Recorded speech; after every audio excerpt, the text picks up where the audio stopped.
On va prier. Seigneur, merci pour cette journée. Merci pour cette plus belle journée de la semaine où on se rencontre, Seigneur, pour te louer, pour t'adorer, pour considérer ta parole. Merci pour le temps, Seigneur, qu'on peut se passer pour regarder l'histoire de ton Église. Que tu puisses nous bénir, Seigneur, et aide-moi à bien transmettre les informations que j'ai recueillies. En ton nom précieux, Amen. Donc, on débute avec... on commence vraiment un peu plus en profondeur. On va commencer avec le 1er siècle. L'Église du commencement. Donc, on va couvrir de la période 33 à la fin du 1er siècle. Et on peut subdiviser cette période du 1er siècle, ça c'est pas dans vos notes par exemple, un peu en trois grandes parties. La première partie, c'est l'ère de transition. L'ère de transition du judaïsme au christianisme, qui va inclure les païens. Donc, on sait que ça a été toute qu'une étape pour les Juifs de voir arriver les païens au même pied d'égalité que eux-mêmes. Ensuite, il y a une ère d'expansion missionnaire initiée par Paul. Et puis finalement, une ère de persécution sous l'empereur Néron qu'on va voir un peu plus en détail et qui n'a pas été facile. Donc, on commence... je vais tourner ça. Donc, à la première page de vos notes. Donc, on commence avec l'année 33. Donc, le chiffre qu'on voit là, c'est l'année. Donc, l'année 33, on va y aller par année. Ou du moins, on va déterminer, on va noter les grandes périodes, les grands événements, ce qui a été vraiment significatif dans l'histoire de l'Église. Donc, on débute l'histoire. L'Église a débuté à la Pentecôte, on le sait. Donc, le mot Église qui est issu du grec ecclésia, qui signifie assemblée. On voit ça dans Acte 2. Conformément à sa promesse, les croyants furent pour la première fois baptisés en un seul esprit pour former un organisme spirituel appelé l'Église de Jésus-Christ, tel qu'il l'avait promis. Et cette période-là de l'Église qui a débuté à la Pentecôte, elle va se terminer quand le Seigneur va revenir pour la seconde fois. Ensuite, on passe, comme événement significatif, on passe à l'an 35. Et évidemment, les années sont toujours approximatives, on peut jamais, ou rarement, des fois oui, mais assez rarement qu'on peut dire vraiment, c'est vraiment arrivé là. Dans les alentours de l'an 35, il y a eu une troisième persécution juive sur l'Église de Jérusalem. On voit ça dans Acte 8 avec la mort d'Étienne. C'est la troisième parce que la première, on s'en rappelle, Pierre et Jean s'étaient fait arrêter par le Sanhédrin et on leur avait dit simplement de ne pas prêcher et on les avait relâchés. Ensuite, un peu plus tard, Pierre et les apôtres ont été arrêtés, mis en prison. Un ange est venu, les a fait sortir. Il leur a dit à retourner là où vous étiez dans le temple, continuez de prêcher. Et là, les apôtres se sont fait battre. Et encore une fois interdit de parler, ce qu'évidemment ils n'ont pas respecté. Ils ont dit on va obéir à Dieu, certainement pas à vous autres. Et ils étaient heureux de ça, ils étaient contents d'avoir subi des outrages au nom de Christ. Et finalement est arrivée la troisième persécution, justement, à la mort d'Étienne, puis elle est significative, c'est un moment clé, parce que à partir de cette persécution-là qui a été beaucoup plus sévère, ça l'a forcé les chrétiens à se disperser. Et on le voit dans Acte 10. Donc, c'est à partir de ce moment-là que les chrétiens sont partis. Plusieurs chrétiens sont partis. Et comme le Seigneur l'avait demandé, que le témoignage allait commencer à Jérusalem, puis en Judée, puis en Samarie, et c'est ce qui est arrivé, c'est ce qu'on voit à partir de Acte 10. L'Évangile commence à se propager, et puis finalement, on va s'ouvrir au monde. Le premier païen va être converti, et l'Évangile va se propager avec le premier voyage missionnaire de Paul vers les années entre 46 et 48. Donc, c'est parti, comme on dit, l'Évangile se propage. On va se rendre vers l'année 51, qui correspond à Acte 15. J'appelle cette... il y a eu une rencontre, donc, face aux judaïsants, ceux qui propageaient les mensonges que les païens devaient être circoncis pour être sauvés. Hein? C'était pour être sauvés, ça faisait partie du salut. Donc, le retour à la loi de Moïse. Et évidemment que Paul et les apôtres se sont opposés. Les apôtres, les croyants se sont réunis à Jérusalem pour en discuter puis prendre position par rapport à ça. Moi, j'appelle ça la conférence de Jérusalem. Dans vos Bibles, où on appelle ça généralement un concile, mais un concile, c'est un mot qui est utilisé, le mot concile veut dire une assemblée, mais dans le contexte dans lequel il est utilisé, c'est une assemblée officielle d'évêques réunis pour décider de questions de doctrine, de morale, de discipline dans l'Église. Ça, c'est vraiment sa définition. C'est pour ça que je ne l'applique pas vraiment à cette rencontre-là qu'il y a eu, parce que c'est plus le mot est utilisé pour une rencontre d'évêques, mais dans le sens épiscopal, ce que nous, mais évidemment, on ne partage pas. Donc, c'était plus une rencontre pour décider de ce problème-là qui avait été rencontré dans l'Église et pour en décider les avenues. Ensuite, la prochaine date importante arrive en 64, malheureusement, le début de la persécution sous Néron. L'Évangile commence à se propager dans l'Empire romain et évidemment commence à déranger, interfère avec les cultes païens, puis on sait qu'il y avait toujours la question monétaire là-dedans, donc ça commence à déranger, on entend parler beaucoup plus des chrétiens, du Seigneur Jésus. Et suivant un incendie à Rome, Néron va blâmer les chrétiens pour cet incendie-là. Une partie de la ville a brûlé. Plusieurs Romains, évidemment, sont décédés.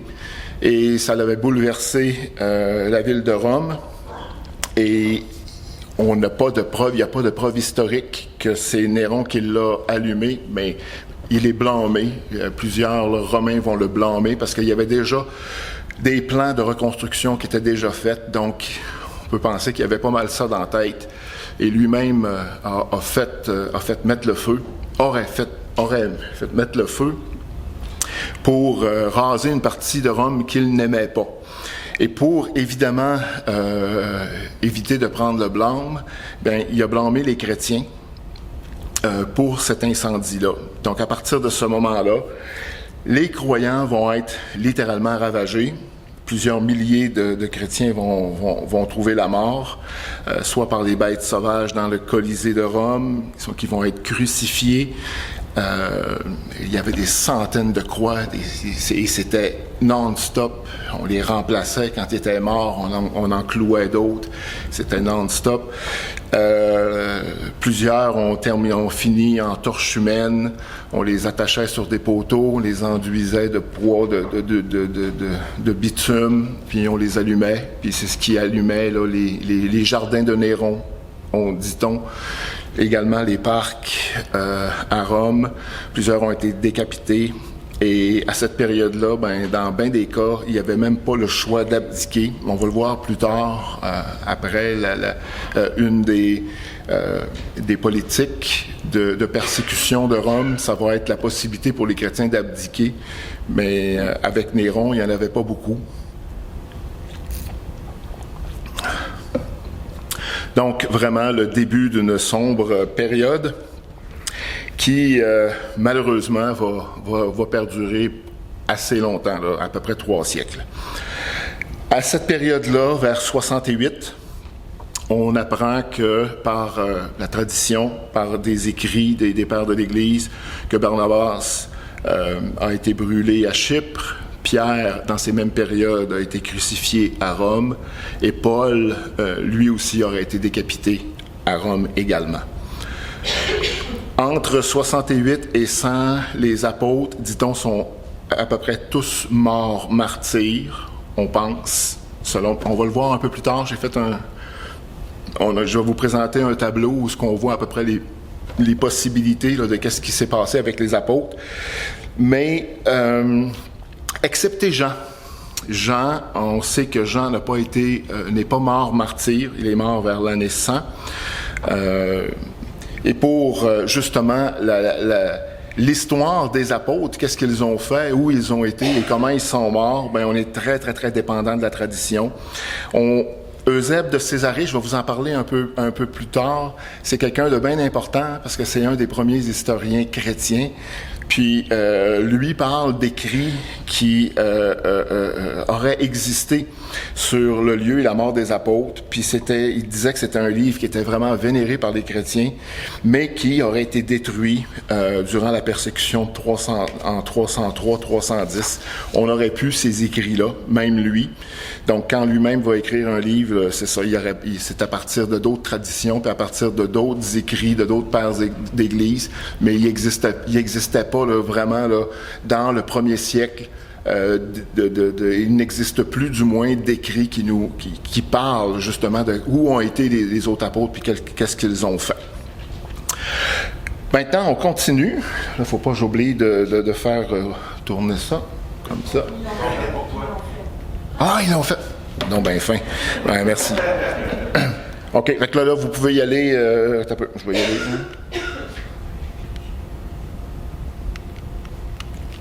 Okay, tu peux aller à la prochaine. Oh, non. Oui, c'est ça. Donc, en 69, assassinat de Néron. On n'est pas certain, j'ai écrit assassinat parce que c'est ce qui est plus probable, peut-être aussi un suicide. Donc, Néron était incontrôlable. Et avait perdu le contrôle de l'Empire.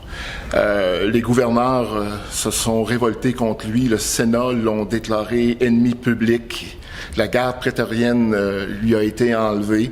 Donc, il s'est sauvé, il a fui. Et là, il y a plusieurs scénarios là, concernant sa mort, soit qui a demandé à être tué ou qui s'est suicidé. Mais de toute manière, il est mort en 69 et Vespasien est devenu le nouvel empereur.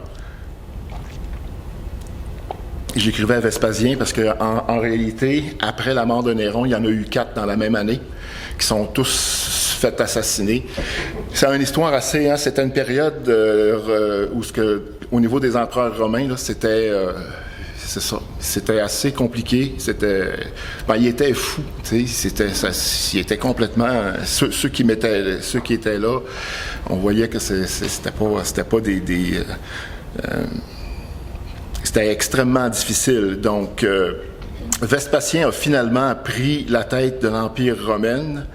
Et là, le christianisme était encore non toléré, mais la persécution était moins intense un peu que Néron.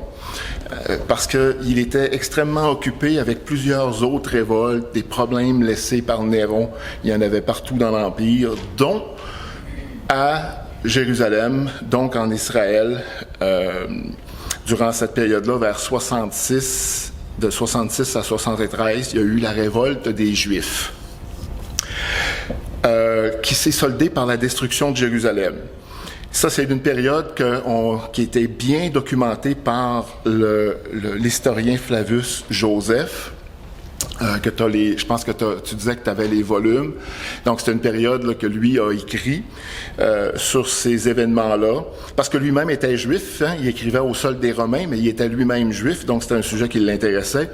Les Juifs vont chercher à expulser les Romains d'Israël. Les taxes étaient devenues extrêmement élevées. Et surtout, on sacrifiait dans le temple on utilisait le temple pour sacrifier pour l'empereur, un petit peu comme Antiochus Épiphane avait fait là, dans la période des Maccabées. C'était retourné, donc on amenait des porcs dans le temple et on les sacrifiait pour l'empereur, ce que les Juifs, c'était extrêmement intolérable pour eux autres. Donc une révolte s'est organisée. Ils ont commencé par prendre la forteresse de Masada. C'était la photo qui était au début. Vous avez sûrement déjà vu, là, c'était une espèce de montagne avec, c'était plat au-dessus. Puis les Romains avaient bâti, là, Hérode le Grand avait bâti une forteresse. Lui-même avait une maison, là, il pouvait lui-même habiter là, Hérode le Grand. Et c'était dans le désert de la Judée. Donc les Juifs ont été prendre cette citadelle-là. Ils ont réussi. Plusieurs des garnisons romaines, dit-on, n'étaient pas présentes à ce moment-là, et occupées à d'autres conflits ailleurs. Donc c'est ce qui a permis aux Juifs là, de prendre cette citadelle-là, de ramasser les armes. Après ça, ils sont partis et ils ont pris la citadelle d'Antonia, qui était juste celle qui était contiguë au temple. Et les choses ont mal tourné. Vespasien va envoyer son fils Titus régler le problème. Et lui, en arrivant, va assiéger Jérusalem. Il va reprendre Masada et il va détruire en grande partie Jérusalem. Et le temple va être complètement détruit. Comme on voit dans Matthieu 24, le Seigneur l'avait dit, qu'il resterait pas pierre sur pierre. Et puis c'est ce qui est arrivé littéralement, parce que après que les Romains soient passés, les gens, les voleurs, peu importe la manière qu'on les appelle, les autres sont retournés puis ils ont tous reviré les pierres pour aller chercher l'or qui avait fondu durant l'incendie. Donc il y avait de l'or pogné dans les pierres et ainsi de suite. Donc, ils ont littéralement tout détruit le temple. Là, quand le Seigneur a dit qu'il n'y aurait pas pierre sur pierre qui serait pas tombé, c'est ce qui littéralement est arrivé. Donc, plus d'église à partir de ce moment-là à Jérusalem. Le centre va être beaucoup plus à Antioche maintenant. L'église, pas principale, mais en tout cas, je ne sais pas comment on peut le dire, là, mais ça va plus se situer là. Et la majorité des Juifs vont émigrer en Europe. Et puis finalement, un peu plus tard, en 132, il va y avoir une autre rébellion des Juifs et qui va, à ce moment-là, mettre littéralement et complètement fin à Jérusalem.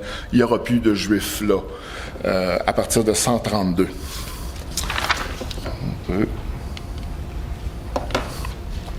Vespasien ou Dominicien, les deux, on n'est pas certain, vont envoyer Jean sur l'île de Patmos en isolation. L'île de Patmos, c'était une île rocheuse où la vie était difficile. Donc on envoyait des gens non désirables qu'on ne voulait pas tuer, mais qu'on voulait taire et isoler, on les envoyait là. Donc Jean a été envoyé là pour un temps. En 98, on apprend que par Eusèbe de Césarée que Timothée va trouver la mort à Éphèse. Et dans la même année, l'empereur Trajan va remplacer Titus à Rome. Titus qui a remplacé son père et qui maintenant va laisser sa place à Trajan. Je le notais parce que c'est assez important. Lui va reprendre la persécution à partir du 2e siècle, à partir d'une lettre. Quand il va tomber en poste, lui aussi a un paquet de problèmes à régler. Mais à un moment donné, il y a un de ses jeunes gouverneurs, Pline, qui va lui écrire pour lui demander, hey, en fin de compte, on fait quoi des chrétiens? On avait là des ordres là, de les persécuter, de les interdire. Qu'est-ce qu'on fait? Et là, il va établir vraiment une politique de persécution avec des règles claires. Et ça, on va en parler là, quand on sera rendu là, un peu plus tard au 2e siècle. Et pour finalement arriver à l'encens, à la fin du 1er siècle, où on sait que l'apôtre Jean est mort à Éphèse, mort de vieillesse. Donc, c'est la fin de l'ère des apôtres. À ce moment-là, le canon du Nouveau Testament est complété, mais pas rassemblé. Toutes les lettres sont écrites, mais il n'est pas rassemblé. Ça va se passer seulement qu'à partir du 4e siècle. Et les églises copient les lettres qu'elles ont des apôtres et les distribuent aux autres églises.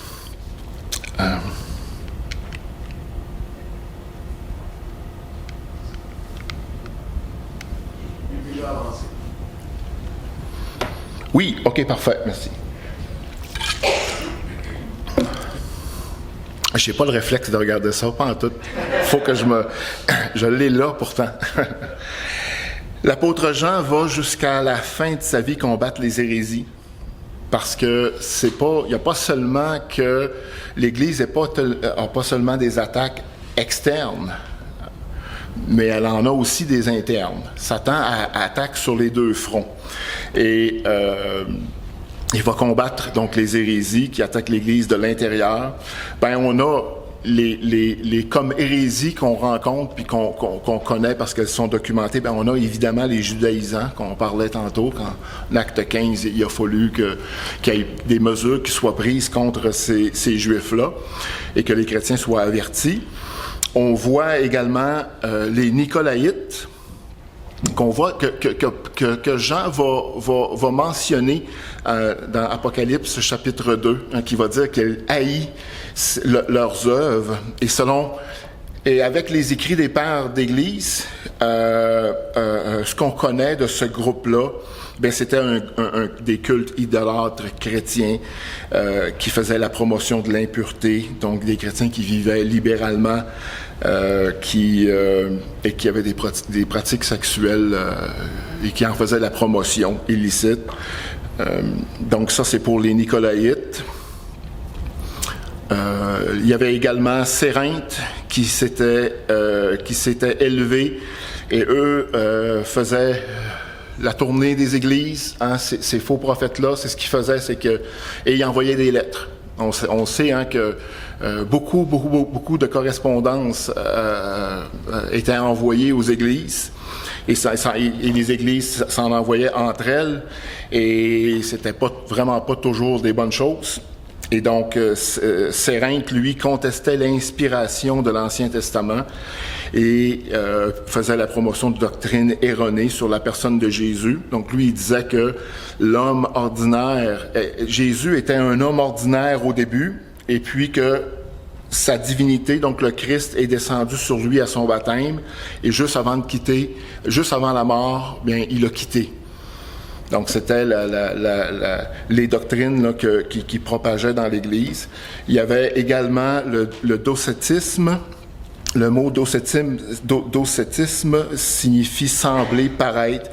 Donc, eux disaient que Jésus n'avait eu qu'une apparence de corps humain, qu'il niait l'incarnation réelle. Et les souffrances et la mort du Christ, c'était pas vraiment réel, c'était juste une apparence. Et 1 Jean 4, au chapitre 4, versets 2 et 3, « Tout esprit qui ne confesse pas Jésus venu dans la chair », donc ils insistaient, et ça c'était en réaction à ces enseignements-là. Également dans 2 Jean, Jean va dire « Plusieurs séducteurs ne confessant pas Jésus-Christ venu dans la chair ». Donc, il faisait référence à ces groupes-là et à ces hérésies-là. Il y avait également le gnosticisme qu'on voit également à travers le Nouveau Testament. Donc, c'est un genre de nouvel âge, disons, du 1er siècle, où la connaissance le salut venait d'une connaissance ésotérique. On parlait de séparation de la chair et de l'âme qui était mauvaise. Le corps était bon. Donc là, t'avais toutes sortes de... Oui, c'est l'inverse. C'est ça, je réalise, c'est l'inverse. Donc la chair est mauvaise et que l'âme est bonne. Oui, c'est ça. Excusez-moi, vous pouvez changer ça sur vos notes. Et que Jésus était un esprit, qu'il n'avait pas un corps comme nous, Et tout ça va mettre la table à l'arianisme, une doctrine, une fausse doctrine qui va arriver à partir du 3e siècle et qui va causer bien des problèmes, 2e siècle plutôt, et qui va causer bien des problèmes à l'Église, qui va y faire très mal. On voit donc en résumé,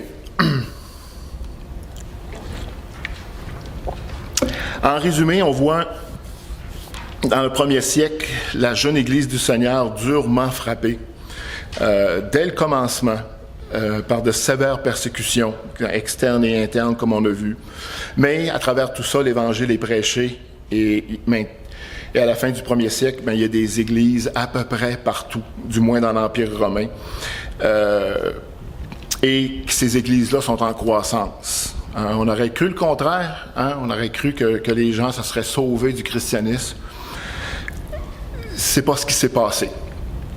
Les chrétiens mouraient martyrs. On dit dans les témoignages qu'ils en mouraient heureux. On les entendait chanter lors de leur supplice. On les entendait prier. On les entendait demander à Dieu pardon.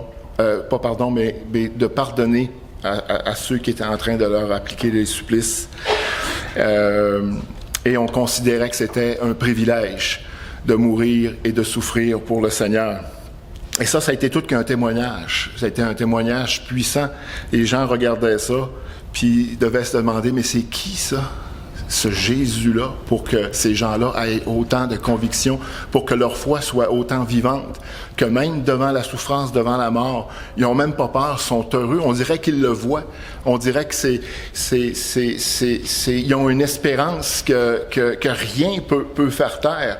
Et les gens qui vivaient dans leur monde, que c'était pas facile, avec le gouvernement, des fois on chiale contre le gouvernement canadien, puis on chiale. Mais tu sais, si on se remet dans ce temps-là, avec surtout sous l'empereur Néron, ça ne devait pas être un cadeau non plus. Fait que les gens étaient désabusés, les gens ressentaient comme encore aujourd'hui, le vide de leur vie, le besoin d'être en communion avec leur Créateur. Et là, vous voyez ces gens-là propager cette foi-là, cette espérance-là, et aller jusqu'au bout, jusqu'à la souffrance. Puis des fois, on se demande, mais comment il faisait? Comment il faisait pour... Tu sais, quand tu sais que tu vas vivre quelque chose d'aussi pénible, mais comment tu fais pour pas devenir fou? Comment l'anxiété, pour tout ce que...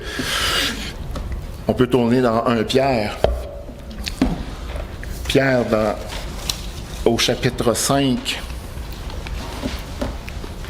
Je pense qu'il répond à ça. Parce que Pierre, quand il écrit, c'est à la fin de sa vie, et il sait que ces persécutions-là arrivent. Puis à la fin de sa lettre, pour encourager les croyants, au chapitre 5, au verset 10, il va dire « Le Dieu de toute grâce, qui vous a appelé en Jésus-Christ à sa gloire éternelle, après que vous aurez souffert un peu de temps, vous perfectionnera lui-même, vous affermira, vous fortifiera et vous rendra inébranlable. » D'où ils ont pris ça, cette force-là, cette joie-là, c'est le Seigneur qui leur a donné. Et si ça a à nous arriver, si un jour on arrive dans des moments extrêmement difficiles, il ne faut pas s'en inquiéter. Pourquoi? Parce que le Seigneur a promis, et c'est le Seigneur qui va être là, puis qui va nous soutenir, puis qui va faire en sorte qu'on va voir le poids de gloire qui nous attend. Et on va passer à travers, puis on va faire exactement comme eux. Ils n'étaient pas différents de nous, ces chrétiens-là. Ils n'étaient pas plus spéciaux. Non, ils étaient comme nous. Mais le Seigneur était là. Les églises, grosso modo, étaient autonomes, les unes par rapport aux autres, mais aussi interdépendantes, mais autonomes. Il n'y avait pas de hiérarchie et rien de ça. La direction d'église était par un collège d'anciens et les diacres. Les rencontres sont décrites comme étant simplistes. On faisait les choses simplement. On se rassemblait dans les maisons ou dans tout autre lieu dépendamment du contexte où ils étaient, le contexte de persécution. Des fois, il fallait se cacher, des fois, il fallait aller dans le bois, des fois, il fallait se retirer dans le désert, des fois, il fallait juste s'adapter, mais ils le faisaient. Durant les rencontres, on chantait des psaumes, des cantiques, on faisait la lecture des lettres des apôtres, donc des écritures, il y avait des prédications, des enseignements, on pratiquait le baptême à ceux qui se convertissaient et le repas du Seigneur était pris au début suite à un repas et puis par la suite, ça va devenir isolé pour éviter le désordre, comme on voit un peu dans Corinthiens. Donc, et on mettait une grande emphase sur la pureté. Donc, les églises se rassemblaient selon les enseignements des apôtres. La photo qu'on voit, c'est une peinture dans une église à Rome qui est célèbre, le Caravage, qui montrait le crucifiement de l'apôtre Pierre. Maintenant, qu'est-ce qui est arrivé aux apôtres? Et là, je vois le temps qui avance. On a peu de sources fiables, comme je le disais tantôt. On peut tourner à la prochaine.